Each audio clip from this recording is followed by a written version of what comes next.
ذی وقار کہ منظر فضائے دہر میں سارا علی کا ہے. ہم علی کے بیٹے کا کلام سننے کے لیے قرآن اور حدیث کی زبان مولا کائنات کے شہزادے حضرت مفکر اسلام مفسر قرآن شیخ الحدیث و تفسیر علامہ پیر سید ریاض حسین شاہ جی کی زبان سے سب لوگ سماعت کرتے ہیں. محبت سے نعرہ بلند کیجئے: نعرہ تکبیر، نعرہ رسالت، نعرہ حیدری.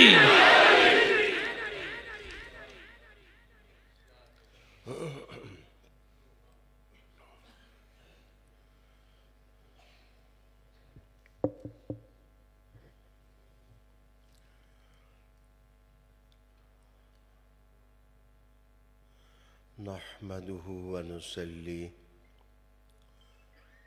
ونسلم على رسوله الكريم وأشهد أن لا إله إلا الله وحده لا شريك له وأشهد أن محمدًا عبده ورسوله. أما بعد فأعوذ بالله من الشيطان الرجيم. بسم الله الرحمن الرحيم. ويوم نبعث في كل أمة شهيدا عليهم من أنفسهم وجئنا بك شهيدا على هؤلاء ونزلنا عليك الكتاب تبيانا لكل شيء وهدى ورحمة وبشرى للمسلمين. صدق الله مولانا العظيم وبلغنا رسوله النبي الكريم ونحن على ذلك من الشاهدين والشاكرين والحمد لله رب العالمين. إن الله وملائكته يصلون على النبي يا أيها الذين آمنوا صلوا عليه وسلموا تسليما. اللهم صل وسلم على سيدنا ونبينا ومولانا محمد وعلى آل سيدنا ونبينا ومولانا محمد وبارك وسلم صل علیہ.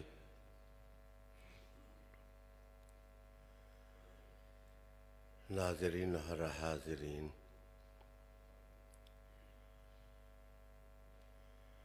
اللہ تعالیٰ سے مدد کی مناجات اور دعا ہے. حضور صلی اللہ علیہ وآلہ وسلم کی نظر عنایت اللہ تعالیٰ نصیب فرمائے. محسوس کر رہا ہوں کہ علالت اور بیماری کی وجہ سے شاید الفاظ اور اظہار میں مطابقت نہ ہو. اسی کمزوری کی وجہ سے اللہ سے مدد کی درخواست کی ہے.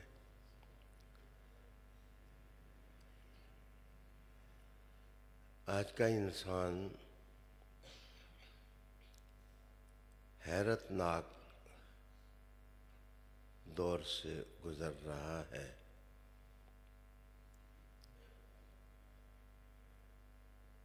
عصر حاضر کی حیرت ناکیاں ہر ذہن اور دل پر گرا دیے ہوئے ہیں۔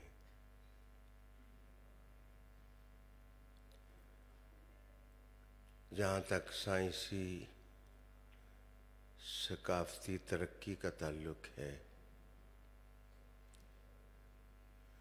میری اپنی معلومات میں اس دور سے پہلے انسانوں نے اور انسانی قافلوں نے اتنی بڑی تہذیب نہیں دیکھی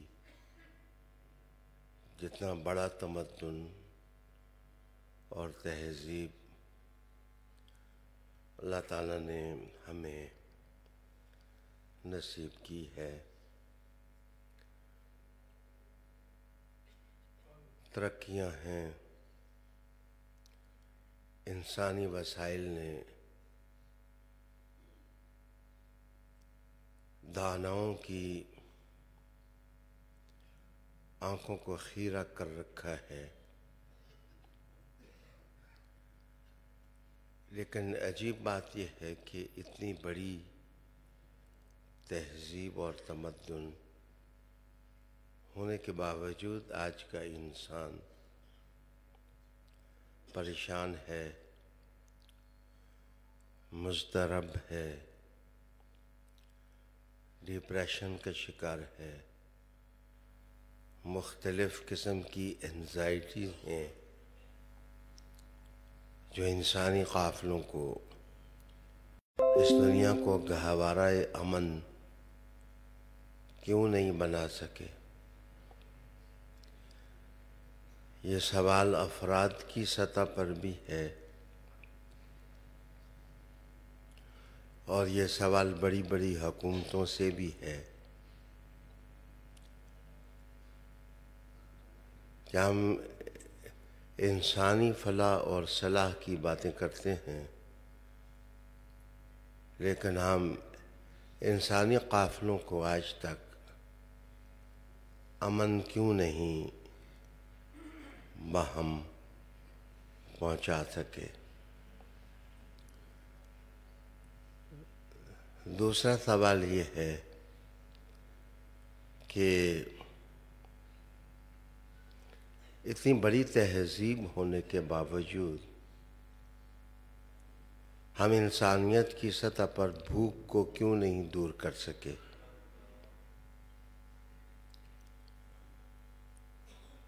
ہم خود پرستیوں کے باوجود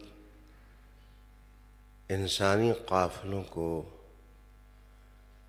پینے کا پانی تک فراہم نہیں کر سکے۔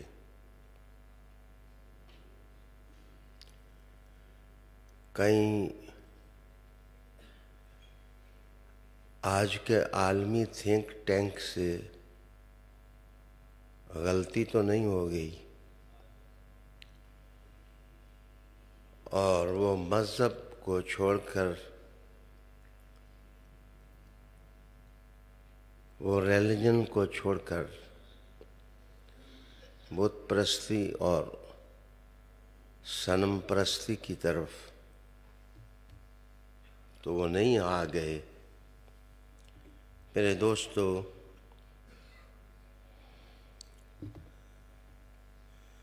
میرے خیال میں ہمیں پتھر کا وہ زمانہ یاد کرنا چاہیے کہ مٹی کے ایک پیکر کے اندر لکھنے بولنے کی صلاحیتیں کیسے پیدا ہوئی تھی۔ وہ اعجاز کس کی پھونک کا تھا اور مسیح نفسی کا وہ اہتمام کس نے کیا تھا؟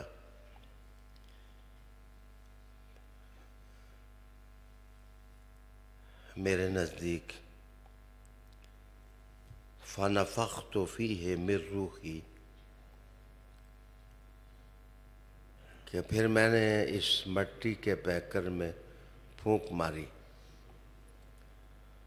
میرے نزدیک سارے سوالوں کا جواب یہی ہے کہ جس بھوک نے کل اتنا خوبصورت انسان تخلیق کر دیا تھا، آج بھی وہی روح کائنات کا مقدر زندہ کر سکتی ہے اور خوشبودار بنا سکتی ہے۔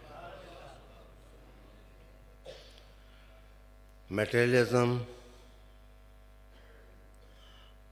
مادیت میں جس طرح عالمی تنظیمیں غریب ملکوں سے لڑ رہی ہیں، اگر میں ان کے 2 کارٹون بنا لوں اور کسی سکرین پر اس آویزاں تصویر کو انسانی آنکھوں کے سامنے لاؤں تو مجھے ایسے لگے گا جیسے 20,000 سال پہلے کے 2 انسان ہیں جو روٹی کے لیے لڑ رہے ہیں، جو لقمہ طعام کے لیے باہم ایک دوسرے کے گریبان نوچ رہے ہیں۔ آئیے دونوں قوتوں کو تصویر بنانے کے بجائے آئینہ بنا لیتے ہیں۔ IMF ہمیں دیکھے، ہم IMF کو دیکھیں، اور پھر سوچیں غلطی کہاں ہوئی۔ کیا ہم انسانی ترقی کے دعووں میں سچے ہیں یا ہم جھوٹے ہیں؟ اگر ہم جھوٹے ہیں تو آؤ میں ایک ایسی گلی آپ کو بتاؤں جو گلی تنگ نہیں، کھلی ہے۔ میں آپ کو ایک ایسا راستہ بتاؤں کہ جس پر چلنے والے کبھی ناکام نہیں ہوئے، انہیں منزل ملی ہے۔ اور جس صراط حق پر چلنے والوں نے ہمیشہ اپنی پیاس بجھائی ہے۔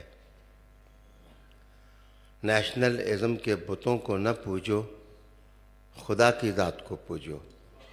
وَإِلَٰهُكُمْ إِلَٰهٌ وَاحِدٌ، الہ تمہارا الہ ایک ہی ہے۔ ایک ہی دن میں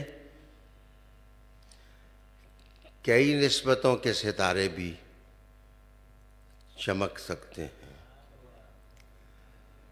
جیسے آسمان پر کروڑوں اربوں ستارے ہیں، ان کی تو لڑائی نہیں، تو ستاروں کے ماننے والے ایک 22 رجب کو کیوں لڑ رہی؟ اور 22 رجب کی رات کے لیے وہ کیوں آویزاں ہیں؟ میرے خیال میں ایک آسمان پر اگر اربوں ستارے ہو سکتے ہیں تو ایک رات میں بھی کئی ستاروں کی جلوہ گری ہو سکتی ہے۔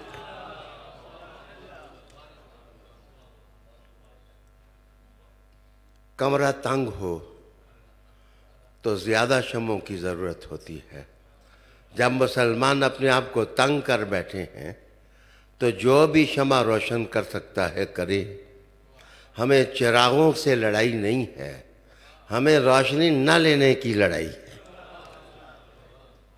کہ روشنی اور نور اور ضیاء طلب کیوں نہیں کی جا رہی۔ پھر میں عرض کروں کہ آسمان کے جتنے ستارے ہیں وہ سارے چلنے والے نہیں، ان میں ثابت بھی ہیں جو ٹھہرے ہوئے ہیں، وہ چلے بھی گئے ہیں۔ وہ ستارے اپنے زمانے کا وقت پورا کر چکے ہیں، لیکن جو دب اکبر میں ستارے ہیں وہ متحرک ہیں، وہ چلتے ہیں، وہ ہر مسافر کو راستہ بھی بتاتے ہیں اور وہ ہر قافلے کو منزل بھی بتاتے ہیں۔ میں اللہ کا شکر ادا کرتا ہوں کہ ہمارے حصے میں وہ ستارے آئے ہیں جو راستہ بھی بتاتے ہیں، منزل بھی بتاتے ہیں۔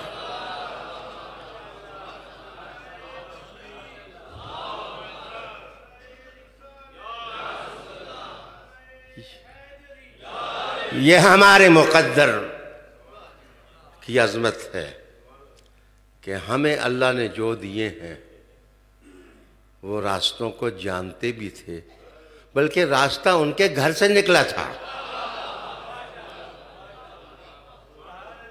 اور یاد رکھنا، ہر گھر سے نکلنے والا راستہ منزل نہیں دیتا، لیکن مصطفیٰ کے گھرانے سے نکلنے والے راستے کو منزل ملتی ہے۔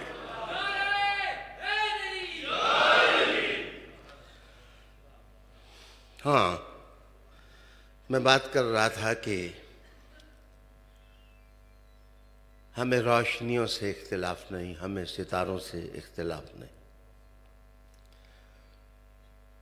ہمیں اپنے مقدر کے انتخاب کی دانائی کرنی ہوگی۔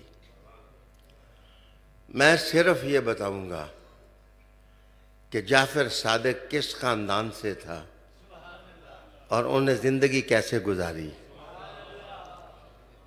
کیا جعفر صادق کو یاد کرنا چاہیے یا نہیں یاد کرنا چاہیے؟ معاف کریے، آج میں جب تاریخ کے اوراق پڑھ رہا تھا تو میری نظر گزری کہ یہ جو بادشاہی ہوتی ہے، ہر بادشاہ اپنے دسترخوان کے لیے ایک اہم کھانا منتخب کرتا ہے کہ آنے جانے والے مہمانوں کو وہ کھانا دے۔ کیا دے؟ جس طرح علی کا نان جویں مشہور ہے،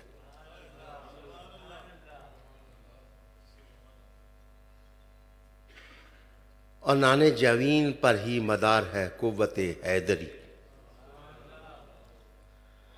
یہ طاقت حیدری اور قوت حیدری کا مدار نان جوین پر ہے۔ اور بنو امیہ کے زمانے میں کھانا مشہور تھا، اس کا نام تھا ہریسہ اور زلابیہ۔ جس وقت یہ لوگ دعوت کرتے کسی کی تو آنے والے مہمانوں کو زلابیہ کھلاتے، ہریسہ کھلاتے۔ کھانوں پر کبھی پھر کسی وقت میں بتاؤں گا کہ یہ زلابیہ کیا ہوتا ہے۔ اور دوسرا یہ ہے کہ کرما والوں میں لانگری تھوڑا ہی ہوں۔ یہ ہریسہ کیا ہے اور یہ زلابیہ کیا ہے؟ یہ بنو امیہ کا مشہور کھانا تھا، اور بنو عباس کے زمانے میں مامون الرشید جب دعوت کرتا تو اس کھانے کا نام تھا مامونیہ۔ اس کو مامونیہ کہتے تھے۔ مامونیہ کا مطلب ہے مامون الرشید، جو کھانا لوگوں کے سامنے پیش کرتے۔ ایک کھانے کا نام تھا مولبیہ۔ تو یہ عراق کے بادشاہوں کی ڈش تھی کہ جس وقت ان کا کوئی مہمان آتا تو وہ تواضع کے لیے یہ پیش کرتے۔ امام جعفر صادق کا ایک سچا مرید تھا، اس نے ان کا دامن پکڑ کے کہا کوئی زلابیہ کھلاتا ہے، کوئی ہریسہ کھلاتا ہے، کوئی مامونیہ کھلاتا ہے، کوئی مولبیہ کھلاتا ہے، آپ کیا کھلاتے ہیں؟ کہا ہم قرآن کے دسترخوان سے غذا چن کے لوگوں کو کھلاتے ہیں۔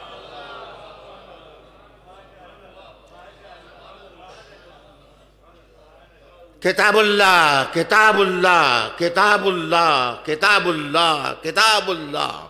جعفر صادق کتاب اللہ، زین العابدین کتاب اللہ، باقر پاک کتاب اللہ، موسیٰ کاظم کتاب اللہ، اور رضا پاک کتاب اللہ، اور تکی نکی کتاب اللہ، اور ہادی مہدی کتاب اللہ، اول بھی کتاب اللہ، آخر بھی کتاب اللہ۔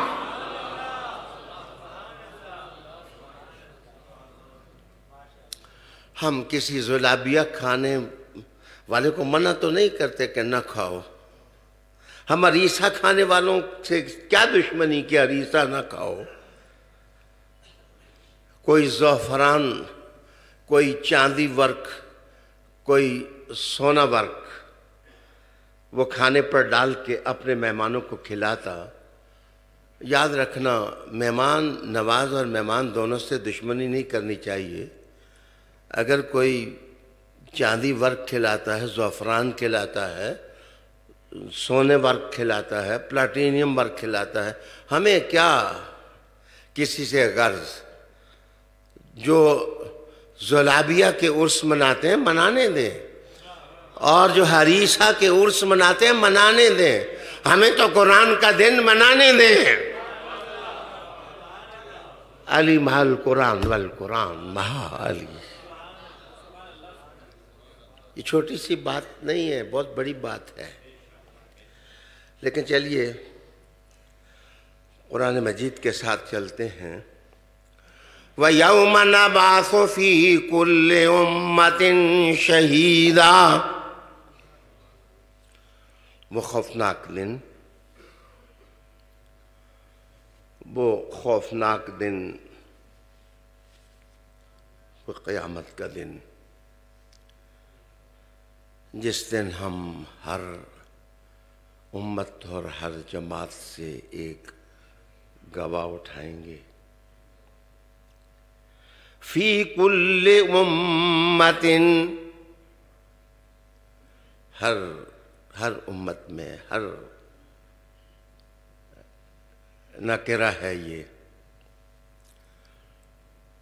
تو رب کریم نے کہا ہم گواہ اٹھائیں گے، شہیدہ علیہم، ان پر۔ یہ ان پر اور ان پر، اس میں بھی بڑی لطافت ہے۔ گواہ اٹھائیں گے جو گواہی گزاریں گے ان پر، اور وَجِئْنَا بِكَ شَهِيدًا عَلَىٰ هَٰؤُلَاءِ، اور اے محبوب تجھے بھی گواہ اٹھائیں گے ان پر، ان پر اور ان پر۔ کیا لطافت ہے، کیا اس میں خوشگوار اسلوب ہے، کیا مٹھاس ہے، کیا لذت ہے اس کے اندر کہ ان پر اپنے گواہ اٹھیں گے۔ حضور کی امت کو دلاسا ہے کہ جب موسیٰ اپنی قوم پر اٹھیں گے، جب عیسیٰ اپنی قوم پر اٹھیں گے، اور مبارک کو غلامان رسول تم پر محمد عربی اٹھیں گے۔ وَجِئْنَا بِكَ شَهِيدًا عَلَىٰ هَٰؤُلَاءِ،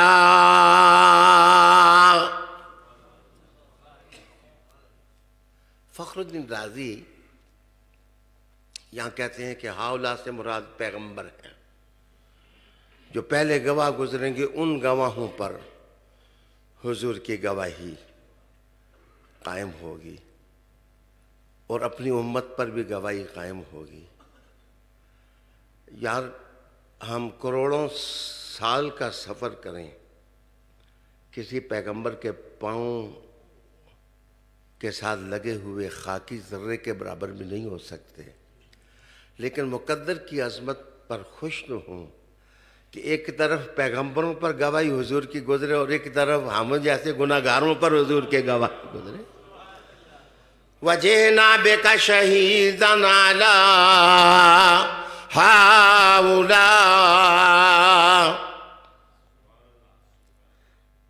گواہی گزرے گی۔ اور اگر من کل امت، من انفسہم کو من انفسہم، جناب کوئی بندہ گجر خاندہ ہے تو گجر خاندہ بھی ایک گواہ ہوئے، کوئی بندہ ہری پور کا ہے تو ہری پور والے بھی ایک گواہ قائم کریں، کوئی بندہ کدھر کا ہے تو اپنا گواہ، پھر ان سارے گواہوں پر ایک گواہ، پھر ان گواہوں پر ایک گواہ، پھر او اکبر گواہی سب پر گزرے۔ کسی کے نزدیک مسئلہ ہوگا، ہمارے نزدیک مسئلہ نہیں ہے۔ ہمارا گواہ امیر علی ہے، ہمارا گواہ داتا علی ہے، ہمارا گواہ بہاؤالدین نقش بند ہے، ہمارا گواہ غریب نواز ہے۔ ان پر گواہی علی کی ہے، علی والوں پر گواہی محمد عربی کی ہے۔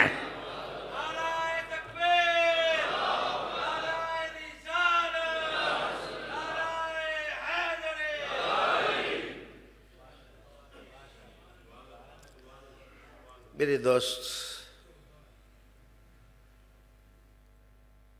دنیا میں کبھی آپ کو کنفرم ہو جائے کہ کسی بندے کو کرونا ہے، اس کو خوشبو نہ سونگھائیں. اس کا ناک بند ہے، اس کو خوشبو آئی نہیں تھی. اور کبھی خوشبو کی شیشی سونگھانی ہو تو خوشبو سونگھانے کے لیے ناک کے آگے خوشبو رکھی جاتی ہے، گھٹنے کے آگے شیشی نہ رکھیں. خوشبو کی شیشی کا کیا مقام پتا گھٹنے کو؟ ٹخنا بیچارہ کیا جانے کہ سونگھنے کی قوت کیا ہے. علی کی خوشبو علی والے ہی سونگھ سکتے ہیں.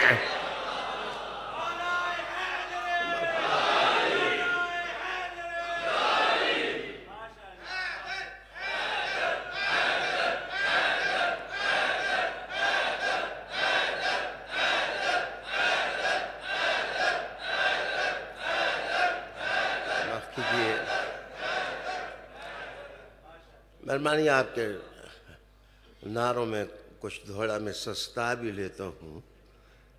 بیماری کو میں تھوڑا وقفہ دے کے آرام بھی کر لیتا ہوں.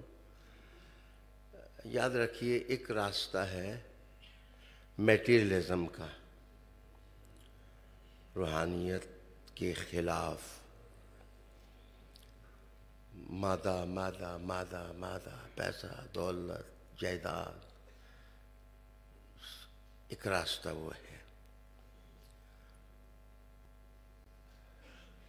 میں گلانس آف سائٹ کے اندر حضور کے زمانے سے لے کر اب تک دیکھا ہے کس کی جولی میں مادہ ہے، کس کی جولی میں روحانیت. دیکھو فیصلہ کرو بھائی. تمہیں عدل اور انصاف کی قسم قسم قسم تمہیں. ایک سیڑھیوں والے پل پر کھڑا ہے اور وہ پیسے مانگتا ہے، اور ایک دادا کی دہلیز پر ہاتھ جوڑ کے کہتا ہے مجھے علی چاہیے. کیا ان دو کرداروں کے اندر تم فرق نہیں کر سکتے؟ ایک انگریز مؤلف کی ایک بات سناؤں آپ کو. انگریزی الفاظ ہی آپ کے سامنے لاؤں. Materialism is like a gold chain around your neck. It is shimmery and shiny, but it is still a chain. اس خوبصورت عبارت کا معنی یہ بنتا ہے کہ میٹیریلزم ایک سونے کی چین ہے، ہار ہے، جو آدمی گلے میں ڈالے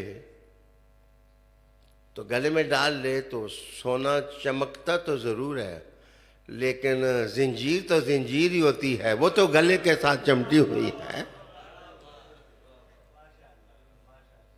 گلے میں سونے کی زنجیر ڈال کر کسی کو گھسیٹیں یا کپڑے کا پلو باندھ کر اس کو گھسیٹیں یا لوہے کی زنجیر اس کو پہنا کر گھسیٹیں، وہ کہتا ہے زنجیر زنجیر ہی ہوتی ہے.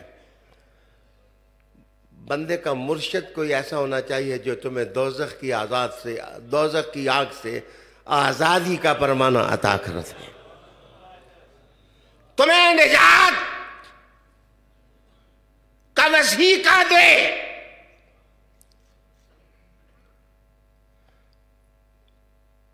دیکھیں میں نے کوئی میلا لفظ کسی کے بارے میں نہیں کہا، لیکن میں انصاف کی قسم تو آپ کو دیکھ سکتا ہوں.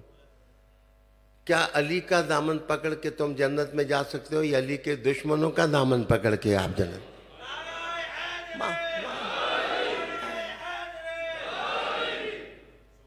میں کب کہتا ہوں کہ وہ خوبصورت نہیں تھے؟ میں کب کہتا ہوں ان کا رنگ التہابی نہیں تھا؟ میں کب کہتا ہوں وہ شعلہ بدامہ نہیں تھے؟ میں کب کہتا ہوں اقتدار کی کنجیاں ان کے پاس نہیں تھیں؟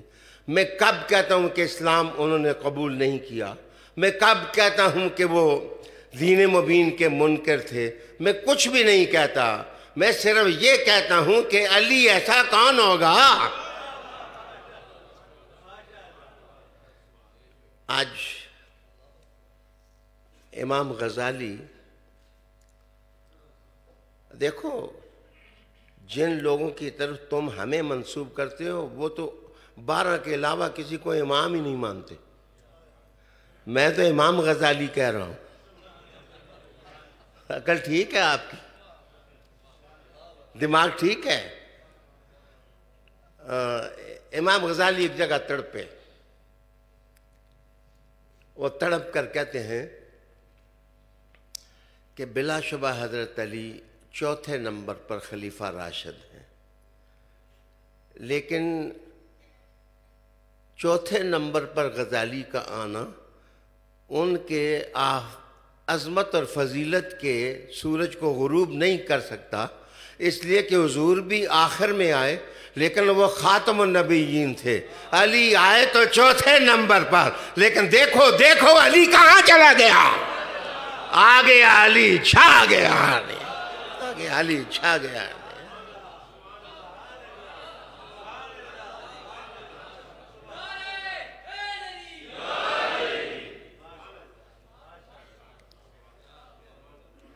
بہت لوگوں نے خواہش کی، بہت لوگوں نے کوشش کی، بہت لوگوں نے حسد کی زہر لوگوں کو کھلانے کی کوشش کی، لیکن علی نہ دبا ہے نہ دبے گا، نہ مٹا ہے نہ مٹے گا. علی علی دل کی دھڑکنوں سے نکلتا ہے. دھڑکنوں کی یہ موسیقی اور ترانے اور نغمے سرے عرش سنائی دیں گے. حیدر حیدر حیدر وَنَزَّلْنَا.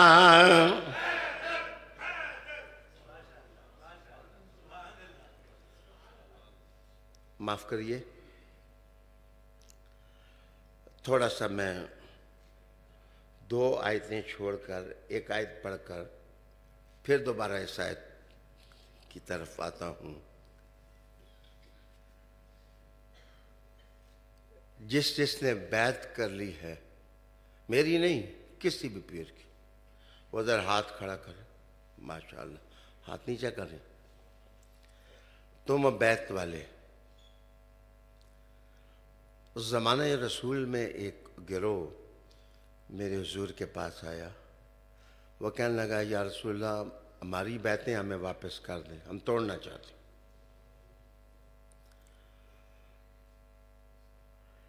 اس کا مطلب ہے حضور کے زمانے میں بھی آتے تھے. کہ دیکھو عصر رسول میں لوگ آ سکے حضور سے کہتے ہیں کہ یا رسول اللہ ہماری بیعت واپس کر لو، ہم بیعت توڑنا چاہتے ہیں، ہم آپ کی بیعت میں نہیں رہنا چاہتے. عصر رسالت میں اگر کوئی آ سکتا ہے تو 1400 سال بعد. بچے دین گاجر مولی کی فصل نہیں، اور علی علی کرنا اتنا آسان نہیں، اور حیدر حیدر کرنا اتنا آسان نہیں. جب یہودی دشمن ہوں، جب عیسائی دشمن ہوں، جب مجوسی دشمن ہوں، جب خیبر کے پرانے وارث دشمن ہوں، وہ کہتے ہوں ہم علی کا نام نہیں لینے دیں گے، جس کے نام کے ساتھ علی ہوگا اس کو اپنی ریاست میں نہیں داخل ہونے دیں گے. ان کے لیے میرا اعلان ہے کہ جنت بھی ایک ریاست ہے. اس ریاست میں جانا چاہتے ہو تو پھر بہادری سے کہنا پڑے گا علی علی، پھر شجاعت سے کہنا پڑے گا علی علی.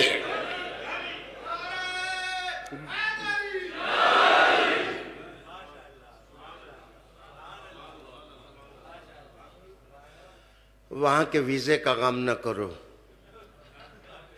وہاں کے ویزے کا غم نہ کرو بچے. وہ پہلے سے حضور نے اعلان کر دیا ہے کہ شہزادہ حسن ہوگا اور حسین ہوگا، اور ملکہ جنت فاطمہ الزہرا ہوگی، وہ ابوہما خیرہما، اور ان کا ابا تو ان دونوں سے بہتر ہوگا. یہ اعلانات رحمت جو ہیں یہ ہو چکے ہیں، یہ ہو چکے ہیں. میں بہت سوچا، جب غزالی کا قول میں نے پڑھا تو ایک دفعہ تو میں سوچ میں پڑ گیا، تاریخ پڑھی. اصل میں ایک زمانہ ایسا آیا کہ جامعہ نظامیہ کی وائس چانسلرشپ غزالی نے چھوڑ دی، اور کبھی پڑھنا ہو ان کی دردناک داستان کو کہ کیوں انہوں نے وائس چانسلرشپ چھوڑی۔ رسالہ انہوں نے لکھا کہ گمراہی سے نکلنے کا راستہ۔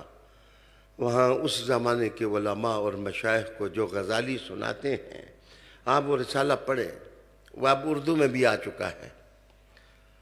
تو یہ جا کر کے دمشق وہاں مسجد کے خادم لگ گئے، مسجد کے خادم لگ گئے اور کہا کہ بس میں اب پڑھنا پڑھانا چھوڑتا ہوں، نہ وہ شوق و منطق و فلسفہ، نہ وہ ذوق و فن مناظرہ، میرے دل سے یار کی یاد نے جو پڑھا لکھا تھا بلا دیا۔ وہ انسان جو احیاء العلوم جیسی کتاب لکھے اور لکھنے پڑھنے سے تائب ہو اور مسجد کا جا کر جھاڑو دینا شروع کر دے، جاروب کشی، کہ میں مسجد کا خادم بن کر زندگی گزاروں گا، اس کو لکھنا ہی چاہیے تھا کہ علی جتنے نمبر پر بھی ہو، محبت والوں کے دل میں اس کا نمبر پہلا ہی ہے،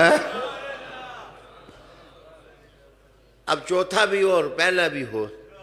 این محال است، این خیال است و محال است۔ لیکن غزالی کہتے ہیں جیسے برزخ کی زندگی میں ایک بندہ سوچتا ہے بندہ جسم اس کا ختم ہو جائے گا، پرزے ہو جائے گا، ریزہ ہو جائے گا، کیسے روح کا رشتہ قائم ہوگا اور من ربوں کا مادینوں کا سوال کیسے ہوں گے۔ غزالی لکھتے ہیں ممکن ہو جاتا ہے وہاں پر کہ اللہ تعالیٰ جسم بھی قائم کر دے، روح بھی قائم کر دے، اللہ قادر ہے، وہ اپنی قدرت سے سوال و جواب کا ماحول بنا دے گا۔ میرا علی دل میں بھی ہو، میرا علی کوفہ میں بھی ہو، میرا علی مدینہ میں بھی ہو، میرا علی مکہ میں بھی ہو، میرا علی سرے راہ بھی ہو، میرا علی خوشبو بن کر کے معراج کی رات کو بھی ہو، اس کی آواز بھی سماعتوں سے ٹکراتی رہے۔ جیسے اللہ ادھر قادر ہے ویسے ہی اللہ ادھر قادر ہے۔ ان اللہ علی کل شیء۔ اچھا، یہ جو ہمارا علی المرتضیٰ کو کہا جاتا ہے کہ یا علی مدد، یا علی مدد، مشکل کو شا کر دیتے ہیں۔ دیکھو، اللہ کا کوئی شریک نہیں، حاجتیں پوری کرنے والا اللہ ہے، قادر و قدیر اللہ ہے، لیکن اس قسم کے جملے شروع کہاں سے ہوئے؟ بچے شروع یہاں سے ہوئے کہ دور رسول میں حضور نے پہلے اعلان کیا جس کا کوئی نہ ہو اس کا محمد ولی بھی ہے اور کفیل بھی ہے، جس کو کوئی کھلانے والا نہ ہو تو محمد اس کو روٹی کھلائیں گے، کپڑا پہنائیں گے۔ اس کا مطلب یہ نہیں ہے کہ حضور نے اللہ کے ساتھ شرک کی دعوت دی۔ حضور نے جس وقت ولی کہا دینے والا وہ ہے، دلانے والے محمد مصطفیٰ ہیں، اور پھر ایک وقت آیا کہ علی کا ہاتھ پکڑ لیا اور کہا من کنت مولا فعلی المولا، میں اللہ کے پاس بھی چلا جاؤں گا تو میرا علی اس کا دامن پکڑ لینا، تمہارے حالات سدھر جائیں گے۔ جب علی چلے جائیں گے تو کہا انا اعطینا کل کوثر، علی کا خون نہروں کی طرح چلے گا، کبھی میر علی بن جائے گا، کبھی داتا علی بن جائے گا، تم چولی پھیلانا، محمد کی اولاد دینے والی ہوگی۔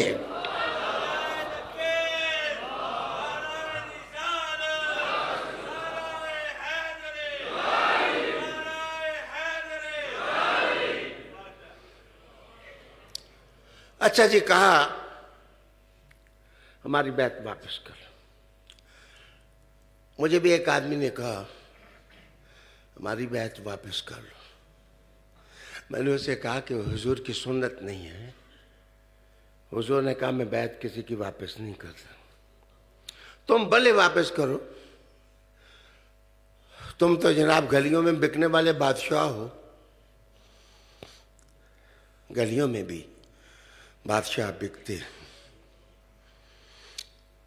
تم واپس کرنے کا کہہ سکتے، لیکن ایک آدمی کو حضور نے کہا کہ میں نہیں بیعت واپس کروں، تم کہو کہ مجھے واپس کرو۔ حضور نے کہا میں نہیں واپس۔ اب میں جس آدمی کو بیعت کروں اس کو کہتا ہوں لا الہ الا اللہ محمد رسول اللہ پڑھ، وہ لا الہ الا اللہ محمد رسول اللہ پڑھ، وہ کہتا ہے میری واپس کر دو، میں کیسے کہوں کہ لا الہ مجھے واپس کر دو؟ یہ it is a critical issue میرے دوست، یہ کریٹیکل معاملہ ہے۔ وہ لوگ کہنے لگے بیعت واپس، میرے حضور نے کہا نہیں، میں نہیں واپس کر سکتا۔ اللہ اکبر۔ اس موقع پر جو آیت اتری وہ آیت سنو، کہا وَلَا تَكُونُوا كَالَّتِي نَقَضَتْ غَزْلَهَا۔ لوگو اس عورت کی طرح نہ ہو جو اپنا سوت کاٹتی ہے من بعد قوت انکاسا، اور کاٹنے کے بعد خود ہی توڑ موڑ دیتی۔ نام کیا تھا اس عورت کا؟ اس عورت کا نام تھا رائتا۔ یہ چٹنی والا رہتا نہیں، رائتا توئے کے ساتھ ہے، اس کا نام رائتا تھا۔ پاگل تھی اور کبھی اس نے ٹھیک اوپینین نہیں دیا، لیکن جدھر چار آدمی بیٹھتے بیچ میں جا گھستی اور جا کہتی میری بھی رائے سنو نا۔ تو پھر اس نے 33 دولت اس کے پاس بہت تھی، پوری IMF تھی، دولت بہت تھی، اور جناب 33 ملازمین رکھے۔ ملازمین رکھ کے کہتی ہے کہ آپ پہلے کاٹو۔ وہ تکلوں پر خمیاں چڑھا کر وہ دھاگا اور سوت کاٹتی، کاٹنے کے بعد کہا پیسے دوں گی ان کو توڑو، تو وہ توڑتی۔ کپڑا ادھیڑنا، گریبان پھاڑنا، انکاسا، یہ ہے نقص۔ ادھیڑ دینا کسی چیز کو، کاٹ دینا کسی چیز کو، یہ نقص ہے۔ میری دوست، میں نے مدینہ شریف میں ایک اور حوالے سے گفتگو کرتے ہوئے ساتھ مجھے بچپن کا 6 7ویں کا دور یاد آیا کہ میں 6 اور 7ویں پڑھتا تھا۔ ایک عورت پاگل آ گئی ہمارے گاؤں، تو بچے سارے اس کو گھیر لیتے۔ تو پہاڑی علاقہ میں ڈلوان ہوتا ہے، لڑکتی ہیں چیزیں، تو وہ اس طرح پتھر گول سا اٹھاتی، اٹھانے کے بعد اس طرح پھینکتی، وہ نیچے چلا جاتا۔ تو جب بہت نیچے چلا جاتا تو کہتی بچوں دیکھو یہ پتھر واپس نہیں آتا، ایک دفعہ بندہ مر جائے پھر واپس تو نہیں آتا، بندہ چلا جو جائے، بندہ چلا جو جائے تو کیسے واپس آئے گا؟ بچے ایک دفعہ بندہ ٹوٹ جائے نا کسی جگہ سے پھر واپس نہیں آتا، چھت سے گر جائے پھر ہڈیاں ٹوٹ جاتی ہیں، علی کے بام سے گرو گے ہڈیاں ٹوٹ جائیں گی، کچھ نہیں بچے گا پلے۔ قرآن مجید نے جب ان بیعت توڑنے والوں کو دیکھا تو حضور نے کہا کہ جبرائیل آ گئے ہیں تمہارے نام پیغام، وَلَا تَكُونُوا كَالَّتِي نَقَضَتْ غَزْلَهَا۔ چرخے کے تکلے پر جس وقت عورت پکڑے تو سوت کی ایک تار جو ہے وہ غزل کہلاتی ہے، اسی لیے جلاہے کو غزال کہتے ہیں۔ امام غزالی کا خاندان بھی اصل میں کپڑا بننے کا کام کرتا تھا، اس لیے وہ غزالی مشہور ہو گئے۔ پرانے زمانے میں پیشوں کو عیب نہیں سمجھا جاتا تھا، جو کوئی رزق حلال جس پیشے سے کماتا اس کو قابل فخر جانتا۔ تو غزل کا مطلب تکلے سے نکلنے والا کاتا ہوا ایک تار دھاگے کا۔ وَلَا تَكُونُوا كَالَّتِي نَقَضَتْ غَزْلَهَا مِن بَعْدِ قُوَّةٍ أَنْكَاثًا، نہ ہو جاؤ اس عورت پاگل کی طرح، رائتا کی طرح، جو اپنے چرخے پر دھاگے کاٹ کے پھر خود ہی ان کو ادھیڑتی اور بٹی ہوئی اون کو ادھیڑ کر رکھ دیتی ہے، جو لباس کو تار تار کر دینے والا ہے۔ پہلے مصطفیٰ کے ہاتھ میں ہاتھ دیتے ہو، پھر کہتے ہو واپس، اگر واپس کر دیا تو مر جاؤ گے، پھٹ جاؤ گے، ادھر جاؤ گے۔ تم باقی اس لیے ہو کہ تمہارے سروں پر محمد کا ہاتھ ہے۔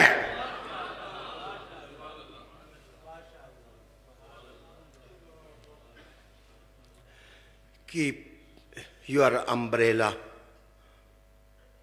اپنے چھاتا، اپنے سر پر کوئی چھتری رکھیں، پھٹی ہوئی چھتری نہ رکھیں۔ علی کی چھتری پھٹی ہوئی نہیں، اچھا ہاتھ رکھیں، جس ہاتھ کی ادھر اوپر کوئی نسبت بھی ہو۔ اللہ اکبر۔ تتخذون ایمانکم دخلا بینکم ان تکون امت ہی اربا من امہ۔ Why you are going to break this bet؟ کیوں توڑنا چاہتے ہو؟ Why؟ What's the reason؟ اس کا سبب کیا ہے؟ کیوں؟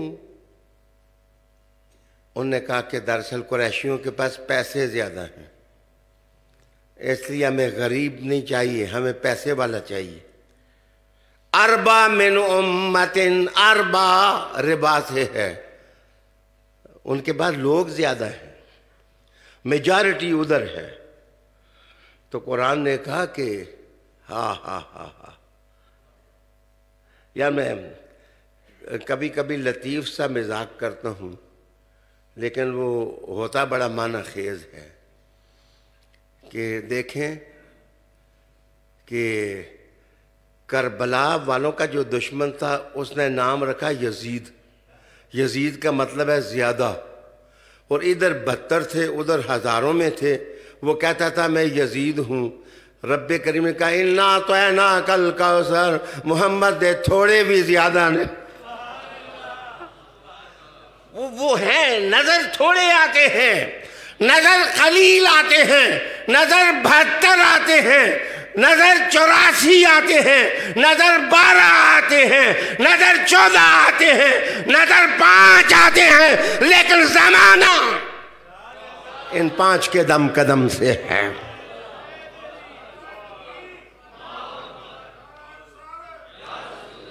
ان تکون امت ہی اربا من امہ، میجارٹی نہیں ہے، اس لیے ہم چھوڑتے ہیں۔ اللہ اکبر کبیرہ۔ میرے دوستو آگے ایک خوبصورت، میرے لفظوں کو سمجھیں، گھنٹہ ہونے میں 3 منٹ رہ گئے ہیں، چل ہی گیا ہوں الحمدللہ۔ قرآن مجید غذا ہے، کتاب غذا ہے ہماری، ہم اس سے چلتے ہیں۔ اللہ اکبر۔ ایک اور کال سنیے، ایک مغربی مؤلف کا۔ Many psychologists think that materialists are unhappy because these people neglect their real psychological needs۔ جو آدمی دولت کے پیچھے دوڑتا ہے، مال کے پیچھے دوڑتا ہے، بادشاہی کے پیچھے دوڑتا ہے، وہ دولت اکٹھی کر لیتا ہے، تو یہ مغربی مفکر لکھتا ہے اکثر ان کو تم دیکھو گے ان ہیپی رہیں گے، یہ خوش تمہیں نظر نہیں آئیں گے۔ ماضی میں نہیں خوش ہوئے تو آپ کیا خوش ہوں گے؟ معاف کیجئے، امیر تیمور آدھی دنیا فتح کرنے والا شخص، آدھی دنیا، وہ دنیا میں صرف سادات اس کو اگر گالی بھی دیں تو ان کو کچھ نہیں کہتا تھا۔ میرے دوست، اتنا بندہ کہ کروڑوں لوگ اس کی تلوار کے نیچے کھیت ہوئے، لیکن وہ سادات کو کچھ نہیں کہتا تھا، اور ایک سادات کا جو محبت کرنے والا عالم ہو اس کو کچھ نہیں کہتا۔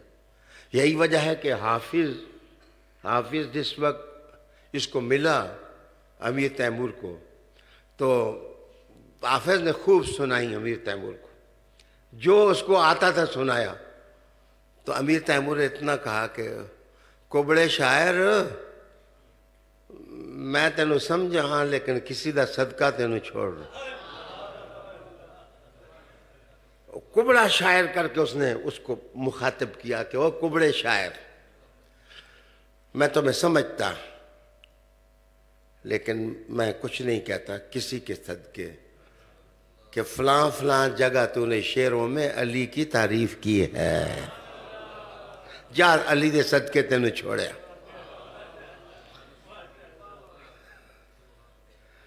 میرے بچے، میرے عزیز،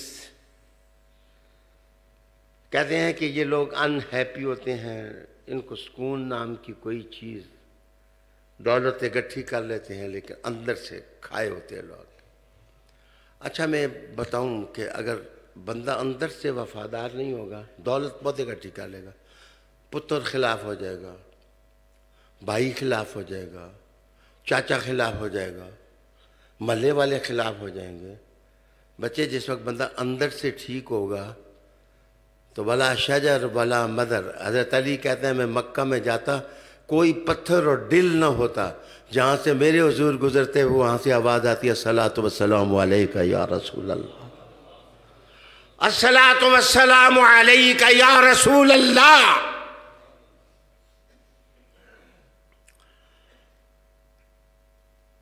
میرے دوست، میں بڑا خوش ہوا، موت تو آنی ہے، ہم پر بھی آنی ہے، لیکن یقین جانے کہ حضرت مفتی محمد اقبال صاحب کے لیے خوش بڑا ہوا اس بات کو دیکھ کے کہ تقریر کی تو مولا علی کی فضیلت و گرانے رسول کی، آدھا گھنٹہ کے بعد جس وقت آخری وقت آیا تو اس طرح پیچھے ہٹے اور صرف اتنا کہا میرا دل بند ہو رہا ہے، اور کہا اللہ اکبر اللہ اکبر، نام خدا پر جان۔ اے اللہ، اس خطیب کی زبان پر تو نے اپنا نام کیوں جاری کیا؟ فرمایا یہ علی کا تھا، اللہ اس کا ہو گیا، یہ علی کا تھا، اللہ اس کا ہو گیا۔ اچھا، ایک آیت اور مزیدار جوڑ کے سنا رہا ہوں میں نسخے قرآن مجید کے۔ قرآن مجید نے کہا کہ اللہ اکبر، وَلَا تَشْتَرُوا بِعَهْدِ اللَّهِ ثَمَنًا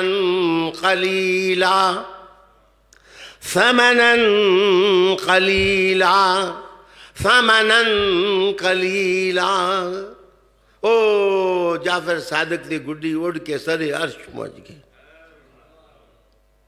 کیوں؟ ایک حدیث شریف سن، پہلے حدیث سناؤ پھر مقام بتاؤں۔ سیدتنا جویریہ سلام اللہ علیہا ام المومنین ارشاد فرماتی ہیں کہ رسالت مآب صلی اللہ علیہ وسلم کی باری میرے گھر کی تھی، تو حضور تشریف لائے، تو رحمت عالم تشریف لائے، تو کہتے ہیں کہ سحری کے وقت نماز پڑھی، اس میں اختلاف ہے کہ 6 رکعت پڑھی یا 4 پڑھی، کبھی 8 پڑھتے، کبھی 6، کبھی 4، وقت کم ہوتا تو 2 بھی رسول کریم صلی اللہ علیہ وآلہ وسلم پڑھ لیتے۔ کہتے ہیں مجھے کہا آپ ادھر ہی بیٹھو، آپ ادھر ہی بیٹھو، میں آتا ہوں۔ کہتے ہیں حضور اٹھ کے چلے گئے،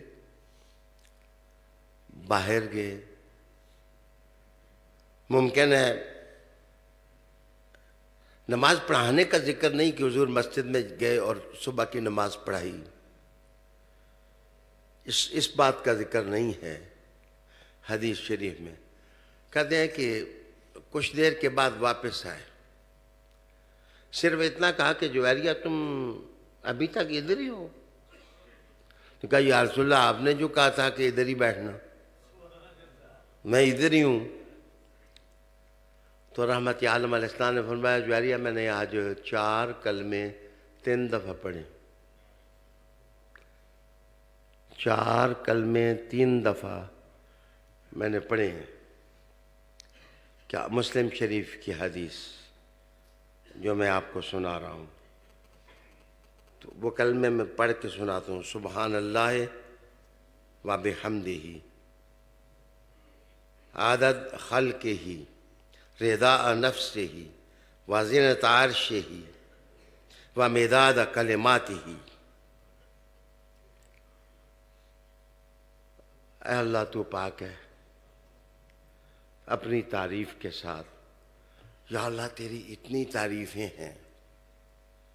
پھر حضور نے کہا کہ جتنی مخلوق ہے، یا اللہ تعالیٰ جتنی مخلوق ہے گنتی میں اتنی تیری تعریف۔ سمجھو،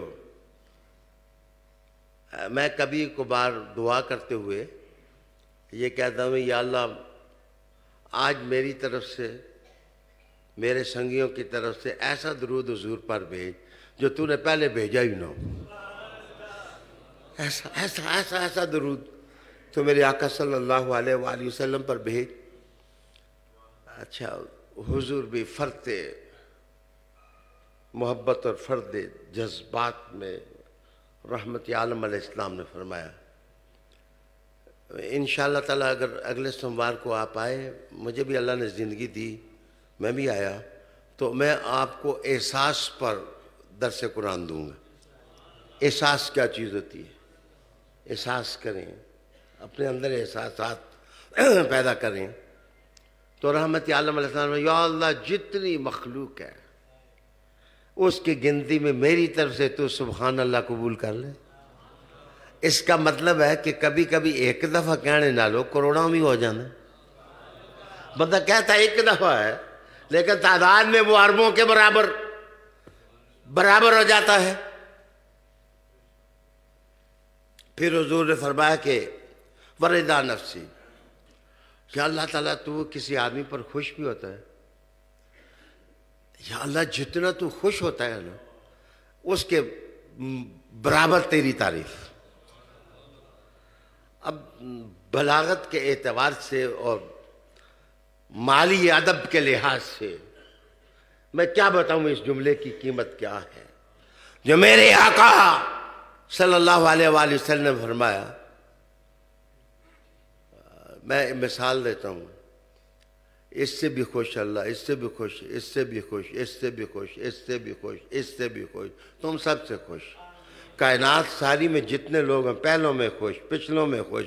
میرے حضور نے کیسا کہا یا اللہ جتنے نال خوش ہیں تیری اپنی خوشی دے برابر تیری سبحان اللہ، سبحان اللہ و بحمدہ سبحان اللہ العظیم۔ پھر تیسرا کلمہ کا وزنت عرش ہی، یا اللہ جتنا عرش تیرے دا وزن ہے نا یا اللہ اتنا ہی سبحان اللہ۔ عرش کا وزن میرے پتر اس تھامنو نہیں تولیا جا سکتا. مسجد کا کتنا وزن ہے, وہ عرش کا وزن, یا اللہ عرش کا وزن. اللہ اکبر. کہا مداد کلماتہ, مداد روشنائی کو کہتے ہیں, سیاہی. یا اللہ تعالیٰ سمندر سیاہی بن جائیں تو تیری تعریف ختم نہیں ہوتی. اے اللہ تیرے کلمے لکھنے کے لیے کوئی ماہیت تیرے نزدیک تو ہوگی کہ کتنی روشنائی. یا اللہ اس روشنائی وہ لکھتی رہے اتنی دفعہ سبحان اللہ. تو کہا جویریہ میں نے یہ کلمے 3 دفعہ کہے ہیں, اور جس وقت میں نے 3 دفعہ کہے ہیں تو پھر حضرت جویریہ کو محبت تھی. اس کے بعد تو بیٹھی ہے نا میرے انتظار میں, جتنیاں گلاں تو نے کیتیاں نا اتنی دفعہ سبحان اللہ. اور جدھر محمد ادھر جویریہ. اپنے ثواب میں ان کو شامل کر لیا. اب میری طرف دیکھو, میں ایک خاص معنی آپ کو بتانا چاہتا تھا, یہ حدیث اس لیے سنائی. رب کریم کا وَلَا تَشْتَرُوا بِعَهْدِ اللَّهِ ثَمَنًا قَلِيلًا, اپنی بیعتوں کو تھوڑی سی قیمت کے عوض مت بیچو. یہ جو بیعت کی ہے آخرت کا سودا کیا ہے, جنت کا سودا کیا ہے. اس بیعت کو نہ توڑو. تھوڑی سی, اس کا مطلب ہے ساری کائنات کا وزن ایک طرف تے عقیدے کا وزن ایک طرف.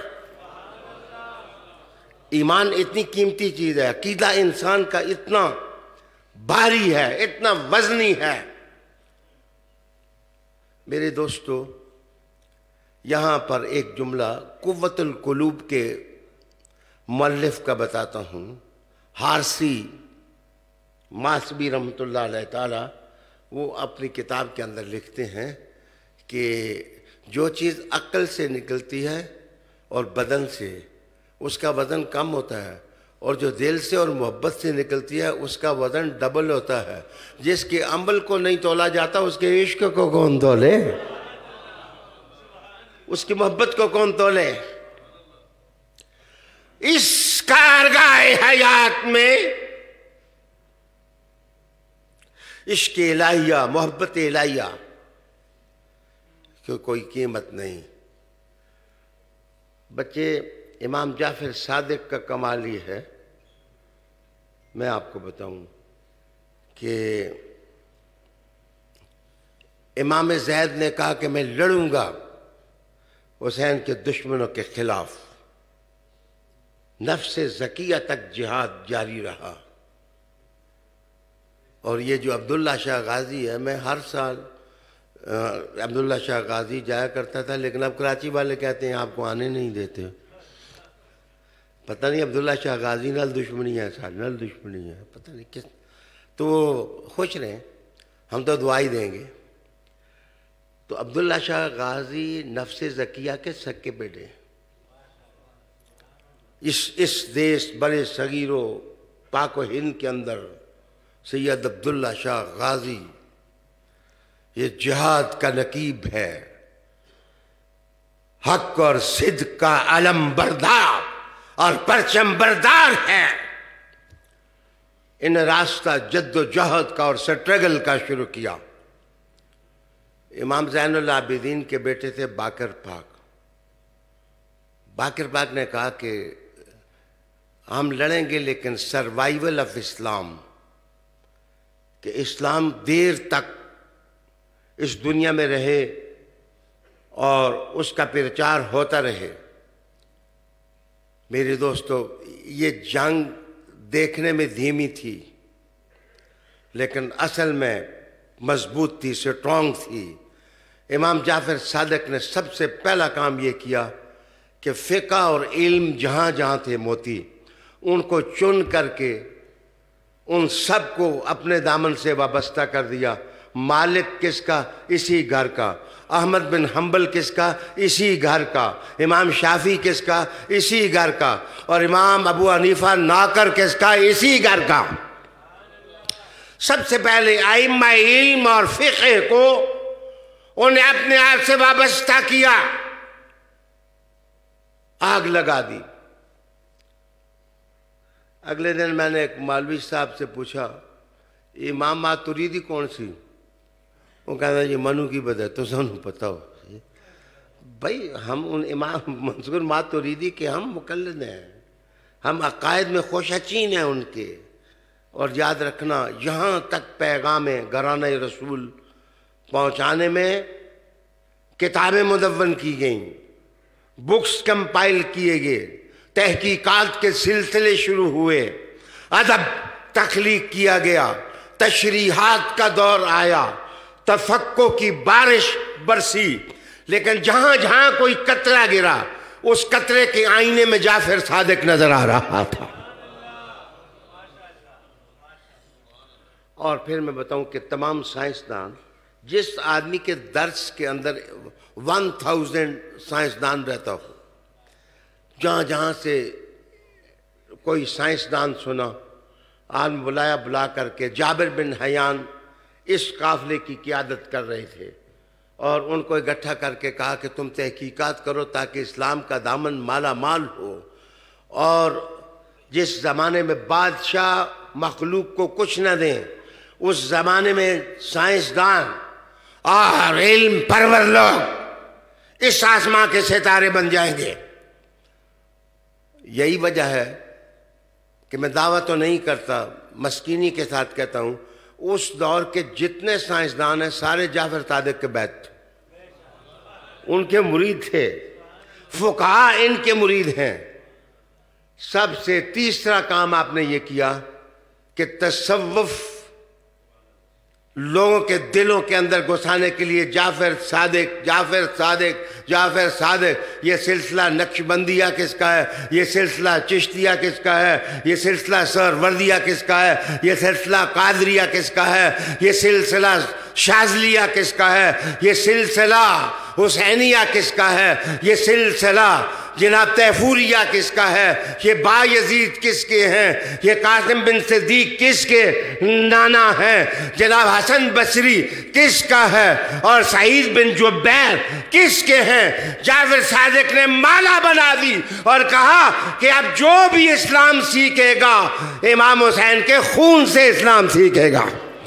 اس چمن کو سینچا آپ نے۔ چوتھی طرف جو جہاد کے سٹرگل تھی وہ تو نفس زکیہ کر رہے تھے، اب بھائی بھائی کا خلاف تو نہیں ہوتا میرے دوست، لیکن قدر کتنی تھی، عزت کتنی تھی کہ غازی عباس علم بردار جو تھے، ان کی ماں کا نام فاطمہ تھا، لیکن انہوں نے کبھی نہیں کہا کہ مجھے فاطمہ نام سے پکارو، انہوں نے کہا مجھے ام البنین کہا کرو۔ ام البنین کا مطلب علی کے بیٹوں کی ماں، علی کے بیٹوں کی ماں کہا کرو۔ کہا فاطمہ کیوں نہ کہو، کہا فاطمہ مانے ایک ہی جنی ہے، زہرا طیبہ طاہرہ سلام اللہ علیہا۔ وہ لوگ میرے دوست جو اپنے مکان کے چھت کے بالے نہیں گن سکتے، ان کو محمد عربی کے گھر کے افراد کی کیا قدر ہو، اور وہ کیا عزت دیں گے۔ کچھ بات اگر کسی نے کی ہے تو تیری نسل پاک میں ہے، بچہ بچہ نور کا، تو اہل نور، تیرا سب گھرانہ نور کا۔ وَلَا تَشْتَرُوا بِآيَاتِ اللَّهِ ثَمَنًا قَلِيلًا، تھوڑی پونجی کے ساتھ عقیدہ نہ بیچو، اپنی بیعت نہ بیچو۔